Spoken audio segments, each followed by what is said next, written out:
ಇವರು ನೇರವಾಗಿ ನಮ್ಮ ಮತಾಂತರಕ್ಕೆ ಒಂದು ವೇದಿಕೆಯನ್ನು ಕೊಡ್ತಾ ಇದ್ದಾರೆ. ಜಾತಿಗೆ ಇದಕ್ಕೆ ಒಂದು ಕೃತಕ ಜಾತಿ ಮೂಲಕ ನಿಮ್ಮ ಮೂಲ ಹಿಂದೂ ಜಾತಿಯ ಒಂದು ಗುರುತು ಇರ್ಬೋದು, ನಿಮ್ಮ ಮತಾಂತರ ಆಗಿರುವಂಥ ಧರ್ಮ ಒಂದು ಗುರುತು ಅದು ಇರ್ಬೋದು ಅಂತ ಅದಕ್ಕೆ ಒಂದು ವೇದಿಕೆ ಕೊಡ್ತಾ ಇದ್ದಾರೆ. ಸೊ ಇದು ನಿಜಕ್ಕೂ ಬೇಕಾಗಿಲ್ಲದೆ ಇರ್ತಕ್ಕಂಥದ್ದು. ಅವರೇ ಹೇಳ್ತಾರಲ್ಲ, ಸಿದ್ದರಾಮಯ್ಯನವರೇ, ನಮ್ಮ ಒಂದು ಹಿಂದೂ ಧರ್ಮದಲ್ಲಿ ಒಂದು ಅಸಮತೋಲಿತ ವಾತಾವರಣ ಅದು. ಸೊ ಅದಕ್ಕಾಗಿ ನೀವು ಮತಾಂತರ ಮಾಡಿದರೆ ನೀವು ಸಮತೋಲನ ವಾತಾವರಣಕ್ಕೆ ಹೋಗಿದರೆ ಜಾತಿ ವ್ಯವಸ್ಥೆ ಏನಕ್ಕೆ ಬೇಕು ನಿಮಗೆ? ಇದು ಸಹಜವಾದಂಥ ಪ್ರಶ್ನೆ. ಸೊ ಇದು ವೈಜ್ಞಾನಿಕವಾಗಿ ಮಾಡಲಿ, ಅವರು ಒಂದು ಒಳ್ಳೆ ರೀತಿಯಲ್ಲಿ ಮಾಡಲಿ, ಸಮರ್ಪಕವಾದ ರೀತಿಯಲ್ಲಿ ಮಾಡಲಿ, ನಮಗೇನು ಸಮಸ್ಯೆ ಇಲ್ಲ, ನಾವು ಸ್ವಾಗತ ಮಾಡ್ತೀವಿ.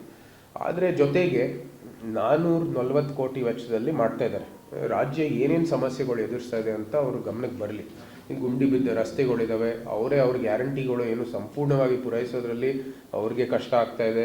ಇವತ್ತು ಯಾವುದೇ ರೀತಿ ಅಭಿವೃದ್ಧಿ ಆಗ್ತಾ ಇಲ್ಲ, ಒಳ್ಳೆ ಕ್ಯಾಪೆಕ್ಸ್ ಪ್ರಾಜೆಕ್ಟ್ಗಳು ಬರ್ತಾ ಇಲ್ಲ. ನಾವು ಸಾಲ ತಗೊಳ್ತಾ ಇರೋದು ಎಲ್ಲನೂ ಕೂಡ ಸರ್ಕಾರಿ ನೌಕರ ಒಂದು ಆದಾಯ ಕಟ್ಟಲಿಕ್ಕೆ, ಸರ್ಕಾರಿ ಒಂದು ವ್ಯವಸ್ಥೆಯನ್ನು ಮುಂದುವರಿಲಿಕ್ಕೆ ನಾವು ಸಾಲವನ್ನು ತಗೋತಾ ಇದ್ವಿ.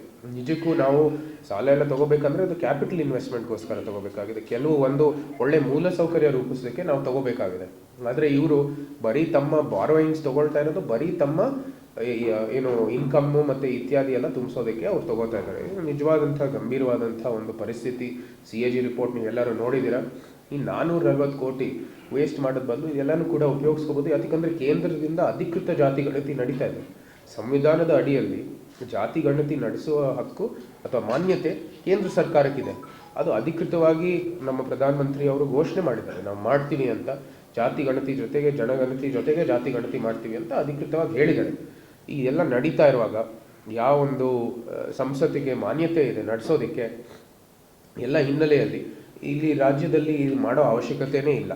ಮತ್ತು ಇವರು ಹಿಂದೆ ಪ್ರಕ್ರಿಯೆ ನೋಡಿ ಕಾಂತರಾಜ್ ವರದಿಯನ್ನು ಯಾವತ್ತೂ ಬಹಿರಂಗ ಮಾಡಲಿಲ್ಲ. ತಮ್ಮ ರಾಜಕೀಯ ಒಂದು ಅನುಕೂಲಕ್ಕೆ ಅಥವಾ ಅದನ್ನ ಒಂದು ರಾಜಕೀಯ ಯಂತ್ರ ಆಗಿ ಬಳಸೋದು ಹೊರತು ಅದನ್ನ ಏನು ನಮ್ಮ ರಾಜ್ಯಕ್ಕೆ ನ್ಯಾಯ ಕೊಡೋದ್ರಲ್ಲಿ, ನಮ್ಮ ಸಮಾಜಕ್ಕೆ ನ್ಯಾಯ ಕೊಡೋದ್ರಲ್ಲಿ ಎಲ್ಲೂ ಸಹ ಅದನ್ನ ಉಪಯೋಗಿಸಲಿಲ್ಲ.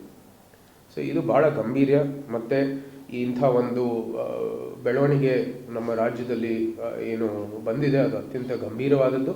ನಾವಾಗಲೇ ಇದನ್ನ ಆಗ್ರಹಿಸ್ತೀವಿ. ಪ್ರಥಮವಾಗಿ ಈ ಒಂದು ಕೃತಕ ಅನಧಿಕೃತ ಜಾತಿಗಳು ಅದನ್ನ ನೀವು ದಯವಿಟ್ಟು ಈ ಪಟ್ಟಿಯಿಂದ ತೆಗಿರಿ. ಜೊತೆಗೆ ಸರಿಯಾದ ರೀತಿಯಲ್ಲಿ ವೈಜ್ಞಾನಿಕವಾಗಿ ಸಮರ್ಪಕವಾಗಿ ನೀವು ಈ ಒಂದು ಈ ಸಮೀಕ್ಷೆಯನ್ನು ಮಾಡಿ, ಜೊತೆಗೆ ನೀವು ಕೇಂದ್ರ ಇದು ಮಾಡ್ತಾ ಇರುವಾಗ ನೀವು ಪುನಃ ಪರಿಶೀಲನೆ ಮಾಡಬೇಕಾಗಿದೆ, ಇದೇನು ಮಾಡಬೇಕೋ ಇಲ್ವೋ ಅಂತ. ಯಾಕಂದರೆ ರಾಜ್ಯದಲ್ಲಿ ಈಗಾಗಲೇ ಎಷ್ಟೊಂದು ಸಮಸ್ಯೆಗಳಿವೆ.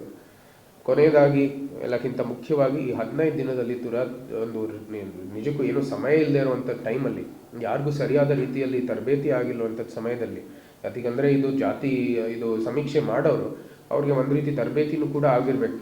ಅದೆಲ್ಲನೂ ಆಗಿದೆಯೋ ಇಲ್ವೋ ಅಂತಲೇ ಇವರು ಎಲ್ಲ ಬಹಿರಂಗ ಮಾಡಿಲ್ಲ. ಇದೆಲ್ಲ ಭಾಳ ಗಂಭೀರ. ತರಾತುರಿಯಿಂದ ಮಾಡಬೇಡಿ ಅಂತ ನಾವು ಆಗ್ರಹಿಸ್ತೀವಿ. ನೀವು ವೈಜ್ಞಾನಿಕವಾಗಿ ಸಮರ್ಪಕವಾಗಿ ತಾಳ್ಮೆಯಿಂದ ಮಾಡಿ, ನಮ್ಮ ಒಂದು ಸ್ವಾಗತ ಇದ್ದೇ ಇರುತ್ತೆ. ಬಟ್ ಪುನಃ ಪರಿಶೀಲನೆ ಮಾಡಿ, ಕೇಂದ್ರ ನಡೀತಾ ಇದೆ. ಮತ್ತು ಅದೇ ಸಾರ್ವಜನಿಕರಿಗೂ ಕೂಡ ನೀವು ಒಂದು ಹಿಂದೂ ಕಾಲಮನ್ನು ಕೂಡ ತುಂಬಿ ಅಂತ ನಾವು ಕೂಡ ಆಗ್ರಹಿಸ್ತೀವಿ ಅಂತ ಹೇಳಲಿಕ್ಕೆ ಇಷ್ಟಪಡ್ತೀನಿ. ಎಲ್ಲ ಜನಾಂಗದ ಕೂಡ ಒಂದು ಒಳ್ಳೆ ನ್ಯಾಯ ಸಿಗೋ ದೃಷ್ಟಿಯಲ್ಲಿ ಈ ಕೆಲಸವನ್ನು ಮಾಡಿ ಸಮಾಜಕ್ಕೆ ನ್ಯಾಯ ಕೊಡೋದ್ರಲ್ಲಿ ನಮ್ಮ ಎಲ್ಲರ ಬೆಂಬಲ ಇದೆ. ನಮ್ಗೆ ಅದೇ ಗುರಿ ಇಟ್ಕೊಂಡು ಮಾಡಬೇಕು. ಇದು ರಾಜಕೀಯವಾಗಿ ನಡೀಲೇಬಾರ್ದು. ಅದು ನಮ್ಮ ಆಗ್ರಹ.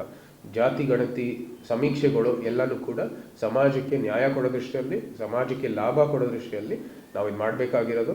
ನಮಗೆ ಇದು ರಾಜಕೀಯ ಏನೂ ಇಲ್ಲವೇ ಇಲ್ಲ. ನಾವು ಹೇಳಿರ್ತಕ್ಕಂಥದ್ದು ಕೆಲವು ಮುಖ್ಯ ಅಂಶಗಳು. ಇದನ್ನು ನಾವು ಅವ್ರಿಗೆ ಆಗ್ರಹಿಸ್ತೀವಿ ಮತ್ತು ಇದೇ ರೀತಿ ನಡ್ಕೊಳ್ಳಿ ಅಂತ ನಾವು ಮತ್ತೊಮ್ಮೆ ಆಗ್ರಹಿಸ್ತೀವಿ.